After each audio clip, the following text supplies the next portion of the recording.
Yo, kembali channel gua.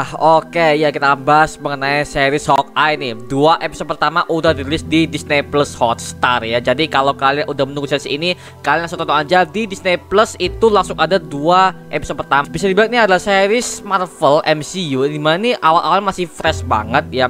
Fresh banget dan juga oh my god, ceritanya ya menurut gua apa ya, bisa dibilang mengundang banget lah untuk gua tuh explore ceritanya Hawkeye. Dan juga oh my god, Kate Bishopnya cantik banget pak. Waifu baru di MCU. Oke nih, kita akan bahas series Hawkeye yang tayang di Disney Plus. 2 episode sekaligus gua akan review di video ini.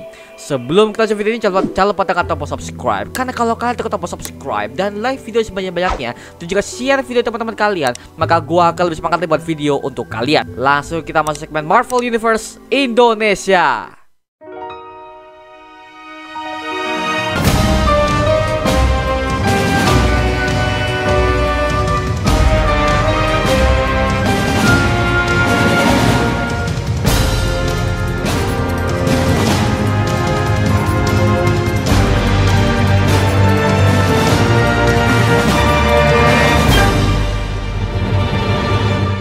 Oke, ya kita akan bahas mengenai series Hawkeye ini. Jujur ya, gua sebenarnya gak perlu ekspektasi tinggi mengenai series Hawkeye ini, karena jujur aja ini banyak banget bisa dibilang tuh kurangnya spoiler. Dan juga beberapa leak itu gak ada. Jadi ya bisa dibilang nih series MCU tambahan aja. Jadi ya karena permintaan kalian juga gua sangat tarik untuk series Hawkeye ini. Apalagi gua ingin lihat Kate Bishopnya ya, apalagi gua penasaran dengan ceritanya. Cerita adalah salah satu unsur yang utama yang selalu gue cari di berbagai macam series film ini ya. Jadi gue pengen tahu sih apakah MCU ini masih menggunakan formula yang sama dengan jokes-jokes yang alay itu, atau mereka udah bertobat kayak The Falcon and Winter Soldier. Jujur itu bagus banget pak. Dan di sini gue udah lihat 2 episode ini. Ini 2 episode ini kayaknya berfokusnya ke si Kate Bishopnya, karena dari awal sampai akhir 2 episode ini berfokus ke pembentukan si Kate Bishopnya. Oke, jadi kita bisa melihat di awal-awal episode pertama kita bisa melihat bahwa Kate Bishop itu adalah orang kaya pak. Dia adalah anak dari kedua orang tua yang benar-benar punya bisnis besar di New York, sehingga si Kate Bishop ini dalam segi ekonomisnya dia tidak perlu lagi untuk cari uang yang terlalu ngoyo-ngoyo gitu loh. Dan singkat cerita kita bisa melihat adanya suatu insiden, dan setting ini di tahun 2012 pada saat Kate Bishop masih berumur 5 tahun. Dan di sini di tahun 2012 itu ada insiden di mana Avengers lagi bertarung sama para pasukan Chitauri yang dipimpin oleh Loki di film Avengers tahun 2012 lalu. Nah, jadi bisa dibilang ini ada sangkut pautnya dengan insidennya si Avengers itu dan invasi Loki ya. Jadi bisa dibilang oh my god, ini ada hubungannya. Dan ketika gue melihat tuh semua CGI-nya masih bagus ya, masih ketika penyerangan itu, dan ada sangkut pautnya dengan Kate Bishop. Jadi bisa dibilang ini adalah spin-off dari Avengers tahun 2012, dimana kita bisa melihat ada kasus yang sama dan penyerangan Avengers dengan begitu banyak juga. Dan itu semuanya gue lihat CGI-nya ketika rumahnya si Kate Bishop hancur, itu gue melihat per frame. Gue udah coba di edit di Premiere. Gua udah lihat kayaknya ini untuk sisi runtuhannya itu agak sedikit ada beberapa CGI yang itu gak halus pak. Terutama ketika runtuhnya beberapa bangunan tuh, gue bisa melihat kayak ada beberapa adegan scene yang itu nggak rapi CGI-nya. Makanya bisa dibilang ya mungkin karena mereka apa ya, bisa dibilang kayak terburu-buru pengerjaannya. Jadi ya udah ya, hanya karena sekelas series ya. Tapi bisa dibilang kalau gue lihat sendiri tuh, gue udah lihat 2 kali. Itu CGI-nya ada beberapa yang kurang pak. Ini mohon maaf nih. Dan kita bisa melihat dari mana si Kate Bishop itu menyukai pemanah. Jadi di sini udah dijelaskan kenapa dia bisa menjadi pemanah untuk tahun kedepannya. Jadi dia bisa melihat ada adegan si Hawkeye lagi dia tuh bertarung di atas gedung yang lu tahu kan sini kan.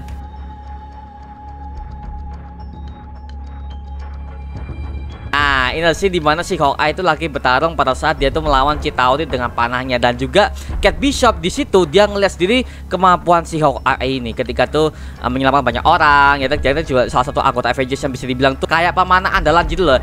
Dan gue lihat itu semuanya konsisten loh, sumpah konsisten. Cuma angle-nya aja agak diperbeda, dan juga kita hanya melihatnya dari segi POV-nya si Kate Bishop itu. Dan singkat cerita akhirnya Kate Bishop itu setelah dia mengetahui semua itu dengan insiden seperti itu, bapaknya kena Pak, bapaknya meninggal. Kita bisa melihat bahwa pembentukan Kate Bishop ini dimulai di situ. Dia awalnya menyukai si Hawkeye ini dan juga dia tuh sangat tertarik untuk mempelajari seni bela diri dan juga terutama dengan seni memanah. Dengan kemampuan Hawkeye seperti itu, pada saat dia melihat pada saat itu, akhirnya dia punya ketarikan sendiri untuk berlatih menggunakan busur panah. Itu bisa dibilang, oh my god. Jadi ya pembentukannya bagus sih, bagus. Apalagi untuk aktris anak kecilnya, ini sama banget kayak si aktris yang memerankan si Kate Bishop untuk yang dewasanya. Jadi gue bisa bilang untuk castingnya oke banget. Apalagi ada Vera Farmiga nih yang berperan sebagai ibunya si Kate Bishop, yang gue tahu dia tuh berperan sebagai si Lauren Warren di Conjuring Universe. Jadi mau kaget sih gue ngeliat, wow dia apa juga nih. Sumpah, ya literally bagus. Semua actingnya nggak ada masalah. Sumpah, semua actingnya nggak ada masalah. Cuman ada beberapa jokes yang bisa dibilang tuh cheesy dan bisa dibilang aduh, nih formula MCU itu nggak akan hilang-hilang kalau masalah jokes ya. Tapi it's okay, sumpah it's okay, karena jokes yang mereka tawarkan sini itu tidak meluas dan juga kok jokesnya itu nggak banyak. Jadi gue bisa skip masalah itu karena ya bisa dibilang itu hanya sebagai hiburan semata. Tapi di sini gue fokus ke ceritanya. Jadi setelah Kate Bishop udah mulai dewasa dan dia udah ahli dalam segi memanah, dia tuh akan menguji panahnya dengan cara dia tuh memanah lonceng yang ada di kampus tersebut. Tapi ternyata pada saat dia memancing tersebut, akhirnya itu udah jatuh dan dia disalahkan Pak, dan dia dikeluarkan dari klub memanahnya dia karena ya dia udah ngetes tapi aduh hancur Pak. Jadi bisa dibilang Kate Bishop ini punya skill memanah tapi dia masih kurang mahir karena bisa dibilang dia tuh hanya punya ilmunya doang tapi dia belum bisa menerapkannya di kehidupan nyata. Kayak contoh, lu anak kuliah deh, lu kuliah tapi lo belum tahu gimana dunia kerja sebenarnya. Jadi ibarat kata seperti itu. Jadi si Kate Bishop itu udah punya teorinya, dia tuh udah punya skillnya tapi dia tuh belum pernah merealisasikan di dunia pertempurannya sebenarnya. Gua suka banget Kate Bishop ini, aktingnya bagus, aktrisnya bagus banget. Dan kedua, dari segi development karakternya dari kecil sampai dia dewasa, terus dia tuh ada ibunya lagi kawin lagi. Nah, dan si Kate Bishop itu merasa dia tuh sangat curiga dengan pacar baru ibunya ini karena dia merasa si pacar ibunya ini mempunyai banyak rahasia. Dan juga Kate Bishop itu ditambah lagi dia melihat ada sebuah pelelangan. Di mana pelelangan ini adalah pelelangan di mana black market ya, di mana mereka itu mengatakannya di bawah gedung pesta dan mereka itu akan menjual beberapa macam item terutama dengan suitnya si Ronin. Nah gini, ini ada sangat penting dengan Ronin ya. Jadi kalau kalian tahu di Avengers yang Endgame kemarin, si Ronin kan udah beraksi di Jepang kan, dan suitnya kenapa bisa kok itu dijual situ loh. Itu tolol sih. Ini gua nggak tahu apa yang terjadi dengan si Ronin pada saat dia di Jepang itu, karena kita nggak pernah dikasih tahu penjelasan detail kenapa si Ronin itu ada di Jepang dan apa misinya di sana. Nah jadi gua harap kan MCU ini mereka tuh punya series si Ronin sendiri lah. Jadi itu bisa menjelaskan kenapa Ronin itu ada di Jepang dan apa saja misi-misinya. Dan jadi gue pengen tahu sih. Jadi itu sayang banget itu cuman di beberapa scene doang di Endgame, habis itu udah gitu doang. Sayang banget sih, sayang banget. Makanya gue pengen tahu Ronin seperti apa di MCU. Ya please lah MCU lah. Apalagi aktornya Jeremy Renner nih.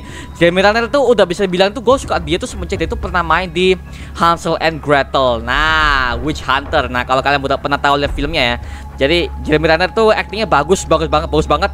Apalagi ditambah dengan di Hawkeye di sini, gue pengen tahu sih seperti apa. Dan ya you know lah, dia udah makin tua. Udah makin tua. Aduh, nih orang kayaknya udah mau 50 nih. Ya, it's okay, tapi power actingnya masih bagus. Dan selanjutnya kita bisa melihat ketika Black Market itu sudah digelar ya. Jadi bapaknya si Kate Bishop itu, bapak tirinya ini, dia tuh hadir di pertemuan Black Market tersebut dan dia tuh berusaha untuk membeli pedangnya si Ronin. Nah, ditambah lagi sebagai bonus yang akan diberikan suit lengkapnya si Ronin ini. Tapi tiba-tiba pada saat mereka melakukan pelelangan tersebut, mereka diserang oleh beberapa tim gangster yang entah berantah dari mana. Dan itu si Kate Bishop langsung mengenakan kostum itu karena dia merasa kok kostum yang seperti Ronin ini kenapa kok dijual, dan kenapa itu dijual di black market, kenapa nggak dipajang di musim Avengers yang sekalian gitu loh. Jadi itu saya banget sih kenapa si Kate Bishop tuh merasa ini kostum ini harus diselamatin, karena dia merasa ini kostum ini perlu memiliki punya seseorang gitu. Jadi karena si Ronin ini sudah menghilang dari beberapa tahun setelah Avengers Endgame itu kan, akhirnya ya dia pengen menolong suitnya itu. Dan ketika gua ngelihat dia pakai suit itu mohon maaf nggak cocok pak. Nggak cocok sumpah. Kepalanya tuh nggak kotak, jadi kepalanya sama tudungnya itu kesama ininya kotak. Dia tuh buntut pak, karena kan cewek kan, cewek kan kalau ini kan kotak sama itu gua lihat dia tuh buntut kayak gak cocok banget sih. Tapi ya mungkin karena dia tuh hanya ingin menyamar doang ya, jadi ya dia berusaha nyelamatin kostumnya itu.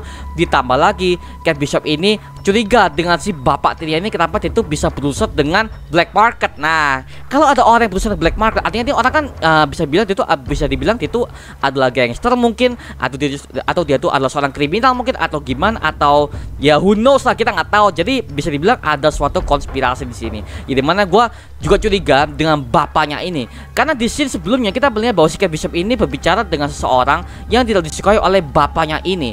Nah, si Armand ini, kita sebut namanya Armand ya. Nah, si Armand ini dia tuh ngomong bahwa ibunya itu udah tunangan dengan si bapak tirinya ini, sehingga si Armand ini menganggap bahwa hubungan mereka tuh udah nggak jelas. Dan kedua, mereka tuh bukan orang baik lah. Jadi bisa bilang Armand itu kayak mempengaruhi si Kate Bishop itu. Nah, karena kedua orang tuanya ini dia menganggap itu bahwa kedua orang tuanya ini jahat gitu. Jadi si Kate Bishop tuh merasa yang bener yang mana? Apakah si Armand udah ngomong ataukah si orang tuanya ini? Jadi bisa dibilang dia tuh kayak bingung gitu loh. Jadi ya udah, karena dia udah nggak terlalu ambil pusing, dia mencoba untuk menyelidiki si Armand ini, karena dia juga curiga si Armand juga ada pada saat dia melakukan pelelangan tersebut. Jadi ketika bapaknya itu udah, dia tuh nggak curiga lagi, dia langsung menyampiri si Armand ini ke kediamannya si Armand dengan suit si Ronin ini. Tapi ternyata ketika dia langsung ingin menghampiri si Armand, dia melihat bahwa jenazahnya Armand ada di situ. Jadi bisa kemungkinan yang pembunuhnya itu ada beberapa orang ya. Yang pertama adalah si tim yang sudah menyerang pelelangan itu, dan kedua ada satu orang lagi bisa dibilang itu sangat gua curiga, yaitu adalah bapak tirinya si Kate Bishop ini. Karena dari awal scene ketika mereka bertemu, si bapak tirinya si Kate Bishop ini sama si Armand ini, mereka itu sama-sama tidak akur. Dan kedua, mereka saling menyalahkan. Dan ketiga, mereka itu memperebutkan suitnya si Ronin dan juga pedang Roninnya ini, karena ya mungkin ada sindikat kriminal besar. Apakah gua nggak tahu, tapi jelas ini masih bisnis banget. Dan dengan konsep bisnis seperti ini, gue langsung oh my god suka banget pak. Karena dengan konsep seperti itu gue jadi lebih tertarik gitu loh. Karena udah lama banget MCU itu nggak mempunyai tema seperti ini. Nah gitu, jadi gue suka banget Hawkeye ini, karena dari awal pun mereka promosi, mereka tidak terlalu banyak reveal. Ini gue suka karena ini pada saat kita lihat seriesnya, kita tuh nggak terlalu banyak spoiler. Gini ya, mohon maaf nih, MCU nih untuk No Way Home, oh my god itu udah TV spot kemana-mana. Dan kedua untuk posternya tuh udah terlalu nge-reveal. Astaga, jadi gue tuh apa ya, udah bisa kehilangan pride gue soal film No Way Home nanti. Jadi ya karena kebanyakan TV spot, aduh nih ini promosinya terlalu gila-gilaan sih, mohon maaf nih. Ini Sony ketika lo nonton video ini, please lah lu kalau promosi tuh jangan terlalu ngelik banget lah, oke? Jangan terlalu ngelik banget, apalagi ada beberapa adegan baru. Aduh itu kayak merusak mood gua pak pada saat gua akan nonton filmnya nanti. Aduh, gua nggak tahu lagi lah. Tapi jelas untuk Hawkeye ini gua suka banget karena mereka masih tertutup dan juga mereka itu nggak terlalu banyak reveal. Nah, jadi kita bisa pada saat lihat seriesnya kita akan dikejutkan, wow gitu, bagus lah. Nah kedua, kita bisa melihat pertarungan si Ronin dengan para tim budukan ini ya. Jadi si Ronin ini kenapa dia itu diincar sama tim ini. Dan si Kate Bishop udah mulai dikenal karena pada saat dia mengenakan kostumnya, ada salah satu tim ini yang melihat bahwa itu adalah Kate Bishop yang memakai kostum tersebut. Jadi udah ketahuan lah ya.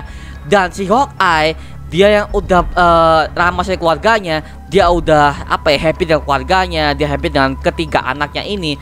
Dia melihat suatu berita di mana Ronin ini muncul di New York City, dan si Hawkeye ini langsung menghampiri dia, dan ternyata dia kaget bahwa yang pakai ini bukan laki-laki, ternyata adalah perempuan pak yang masih berumur 22 tahun, seumuran dengan gua.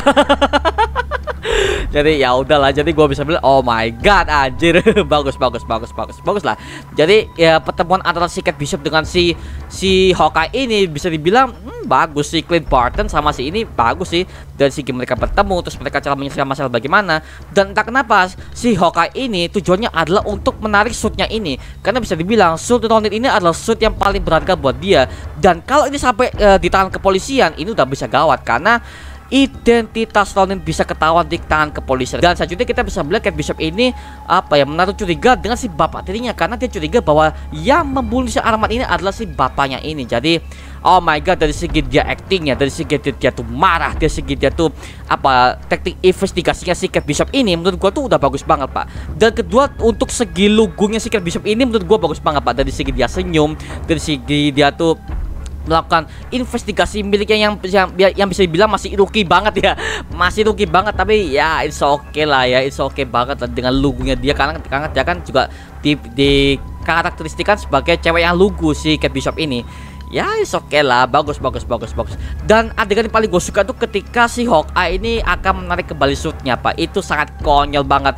Ternyata kostumnya itu direbut sama tim cosplayer. Apa coba itu tadi? Jadi ada tim cosplayer yang mereka ini ambil suitnya si Hawkeye ketika di tempat tempatnya si Kate Bishop pada saat itu dibom molotov oleh tim budukan brengsek ini. Tapi akhirnya di episode kedua ini kita bisa tahu bahwa tim budukan brengsek ini, kita udah tahu bahwa ini adalah didalangi oleh bosnya mereka, dan bosnya mereka ini adalah wanita. Kalau kita lihat di endingnya di episode kedua itu, kita melihat bahwa bos endingnya ini adalah si Echo. Nah, siapa ini Echo? Dan jadi kalau kalian belum tahu ya, jadi si Echo ini adalah anak adoptifnya dari si Kingpin, Wilson Fisk. Jadi itu adalah anak mafia. Dan kalau kalian gue lihat ya, si Echo ini bukan villain sih. Jadi kalau kalian udah baca komiknya ya, bagi kalian udah baca komiknya, si Echo ini bukan villain. Dia itu adalah heroinnya, super heroin. Jadi itu benar-benar hero-nya di sini. Jadi gua nggak tahu apakah awal-awal di sini apakah dia sebagai villain atau enggak, gua nggak tahu. Tapi jelas kalau si Echo ini ngincar si Hawkeye dan juga si Kate Bishop ini, berarti ada sesuatu yang lain dong. Jadi bisa dibilang si Echo ini kayaknya dia itu akan menginterogasi mereka berdua.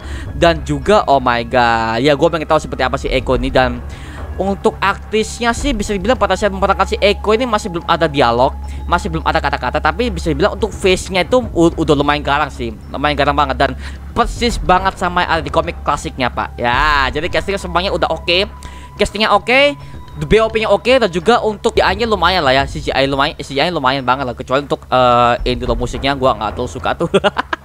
Tapi at least semua casting-castingnya aman pak di sini pak, dan seperti itu. Dan jadi si Hawkeye ini dia tuh kayak terseret ke masalah ini karena si Kate Bishop doang. Jadi si Hawkeye ini hanya ingin ambil kosutnya, tapi tiba-tiba dia tuh masuk ke dalam inti permasalahan di mana si Echo ini akan berurusan dengan mereka berdua, jadi seperti itu. Nah, dari mana kostum si Kate Bishop ini sih yang dia pakai suit pink itu? Nah, itu sampai sekarang tidak jelaskan, Mbak, karena di episode kedua itu dia tuh tiba-tiba jatuh dari langit-langit, langsung dia pakai suitnya. Nah, ini gua nggak tahu ya dia pakai suitnya dari mana, dia dapat dana dari mana, tapi jelas kayaknya ini suitnya dia pakai kaos biasa cuma ditambahin beberapa armor itu doang sih kalau yang gua lihat ya. Ya bisa dibilang it's okay lah ya, it's okay, bagus dengan momen suasana Natal ya. Series ini bertemakan Natal banget, jadi ada momen salju, ada momen Natal yang bisa dibilang tuh gua kangen banget pak, sumpah. Tapi di sini kita bisa dibawa suasana Natal bisa dibilang tuh hampir mirip kayak Home Alone. Jadi ada berbagai macam scene-scene yang bahagia, tapi ada scene kriminal juga yang melibatkan si Kate Bishop ini. Tapi ada beberapa istilah yang gue tempatkan sini ya. Yang pertama, ketika si Kate Bishop bertanya kepada si Hawkeye bagaimana mereka untuk bersembunyi di tempat yang aman, dan si Kate Bishop ini mengatakan kenapa kita nggak ke Avengers Tower aja. Lalu si Hawkeye ini mengatakan bahwa untuk Avengers Tower itu sudah dijual. Asetnya sudah dijual oleh si Tony Stark tepat sebelum kematiannya, sebelum di Infinity War. Jadi bisa dibilang ini markasnya udah mulai dijual lah ya. Seperti itu. Dan settingnya ini ada bertepatan setahun setelah si Endgame. Oke, jadi gua kaget banget pak setelah gua melihat sini ini ada wawancara di sutradara tersebut yang mengatakan bahwa series Hawkeye ini adalah bertepatan setahun setelah Endgame. Nah, jadi bisa dibilang kayaknya ini sebelumnya si Far From Home juga sih, gua nggak tahu ya, tapi jelas ya it's okay lah ya, setting tempatnya masih setahun setelah Endgame. Dan kemudian juga untuk si Hawkeye ini dia masih belum pakai suitnya yang bisa dibilang suit andalannya. Jadi dia belum pakai suitnya, tapi dia tuh udah ada masalah dengan si masalah Kate Bishop ini. Aduh, gila. Tapi di sini yang jadi inti permasalahan sini adalah si Kate Bishop yang akan membongkar konspirasi antara ayah tirinya dengan si Arman ini. Karena gue juga masih penasaran apakah bapaknya tirinya ini akan menjadi pelakunya. Dan udah kejawab pak secara tidak langsung. Kalau kalian masih ingat dengan scene ketika si Kate Bishop ini masuk ke rumahnya si Arman, dia kan melihat ada sebuah permen yang bertuliskan sebuah kasino. Nah, sebuah permen ini dia tuh masih ingat kan? Gue masih ingat. Oke, dia melihat permen itu mungkin akan sebagai clue ke depannya.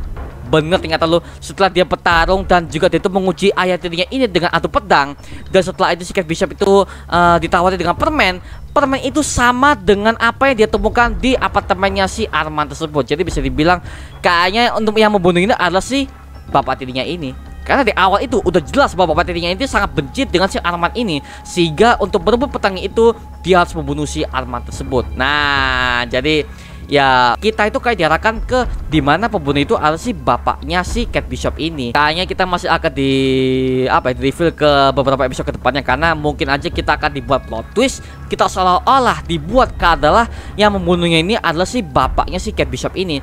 Tapi ternyata mungkin di episode kedepannya mungkin akan kita bisa dibuat, oh ternyata bukan, adalah sini gini. Mungkin seperti itu, karena biasanya kalau film penuh dengan plot twist, kalau perlu skenario ini punya plot twist, ya mungkin kita akan dibuat dengan scene yang sama tapi dengan target yang berbeda. Nah, jadi seperti itu. Tapi gua ingin bahas mengenai semua angle-angle-nya, Pak. Angle-angle-nya itu bisa dibilang masih belum ada bisa gua pelajari ya, karena angle-angle ini masih dengan angle sama, dan kedua nggak ada hal baru yang gua temukan di series ini. Ini yang sekitar series Marvel tambahan aja sih. Ini hanya sebagai pelengkap aja untuk memperkenalkan kita sebagai si Kate Bishop itu siapa, dan apa hubungan dengan si Hawkeye ini, dan apa misi mereka, dan siapa villain mereka. Karena sampai sekarang kita masih belum dipertemukan villain yang akurat untuk season pertama ini si Hawkeye ini. Makanya gua pengen tahu siapa villainnya. Tapi kalau villain untuk hero sekelas Hawkeye, gua pengen villain itu adalah sindikat besar, pengedar narkoba, ataupun bos kriminal atau bos mafia. Gua nggak tahu, tapi jelas untuk villainnya, please gua nggak mau adanya super power, Pak. Please, gue udah cukup dengan villain super power. Gue mau villain itu kayak villain The Devil. Karena si Hawkeye ini bukan manusia super, Pak. Hawkeye itu cuma manusia pemanah biasa, cuman andal aja, jadi seperti itu. Makanya gue mau villain itu harus yang dengan sepadan dengan dia lah, dengan bos mafia, pengen narkoba, ataupun The Kingpin mungkin. Karena gue dapat kabar dari akun Marvel Base Idea, dia mengatakan bahwa villain-villain ini yang akan di-review di episode ketiga atau episode keempat ke depannya itu adalah si Kingpin. Ada bocoran dari Twitter yang mengatakan ini dari series Hawkeye. Nah, gitu. Jadi bisa dibilang, aduh ini kayaknya si Kingpinnya versi Marvel Daredevil Netflix ini akan masuk ke sini, karena di sini aktornya sama, Pak. Aktor sama si Vincent D'Onofrio. Dia akan bermain lagi sebagai Kingpin setelah itu udah vakum di dunia superhero Marvel. Karena Daredevil season ketiga itu udah vakum dari tahun 2016 kalau nggak salah ya. Dan dia kembali ke sini dengan tubuh yang sama, dan di reveal itu di reveal itu gue melihat ini kayak dari series Hawkeye deh, karena di Hawkeye itu udah ada kejelasan anak adoptifnya si Kingpin ini, yaitu si Echo ini. Jadi kayaknya dia akan muncul, dan ya kita tunggu aja ke depannya seperti apa. Dan gue mau tahu sih siapa villainnya, dan kedua gue mau tahu jalan ceritanya seperti apa. Apakah mudah ditebak atau ini ada berbagai macam misteri. Karena gini, kalau untuk sekelas superhero gue mau ini dibuat series, Pak. Karena kalau series itu fasenya tidak akan terlalu kecepatan, dan kedua untuk storyline-nya akan lebih bersabar. Nah, jadi gue tuh mau detailnya seperti apa aja, seperti itu. Dan gue mau tahu pembelajaran si Kate Bishop ini bagaimana dia itu bisa menjadi pemanah yang handal selama dia udah belajar bertahun-tahun itu tapi tidak membuahkan hasil. Nah, gitu, gue mau tahu seperti apa. Gitu aja mengenai video kali ini, mengenai review gue Hawkeye episode pertama dan episode kedua. Karena gue juga nggak mau review terlalu lama, karena juga ya gue yang gue temukan hanya cuma gitu doang. Gitu. Jadi kita hanya bisa menemukan di episode-episode berikutnya. Dan untuk nextnya kemungkinan untuk Hawkeye mungkin gua akan review per episode ya, mungkin karena gue juga penasaran sih.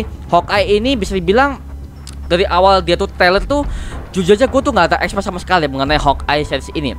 Tapi setelah gue melihat episode dan episode kedua, ini udah mengundang gue banget, Pak. Karena ada berbagai macam misteri, dan kedua gue pengen tahu kedekatan si Kate Bishop dengan si Hawkeye, bagaimana mereka tuh menjalin relationship, bagaimana dari awal sampai mereka tuh menjadi partner itu bagaimana, apakah impact MCU ke depannya setelah ada si Kate Bishop ini. Gue pengen tahu seperti apa sih, seperti itu. Makanya gue penunggu banget lah storyline-nya. Gue pengen banget, gue harap nggak ada jokes yang ale-ale. Please stop dengan MCU yang bisa dibilang tuh, aduh template-nya lu ilangin lah dengan live seperti itu. Makanya gue khawatirin No Way Home nanti ya ke depannya. Gue khawatirnya No Way Home akan melakukan hal yang sama, Pak, dengan temanya sama, dengan tema yang dark, tapi ada sangat-sangat dengan jokes yang alay dan nggak sesuai tempat gitu loh. Lu udah di suasana yang tegang, tapi lu seperti ngelawak, goblok. Lu nggak bisa baca situasi lo. Jadi ya itulah yang gua dapatkan di MCU ini. Please lah, lu buat tema yang baru kayak gitu loh. Jokes mulu, kesel gua.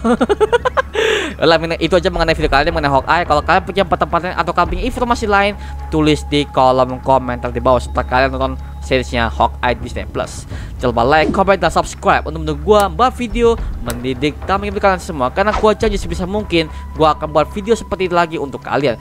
Jadi jangan lupa tekan tombol loncengnya dan nyalakan notifikasinya agar kalian tidak ketinggalan video berikutnya. Sampai jumpa di video berikutnya. Adios. Woo!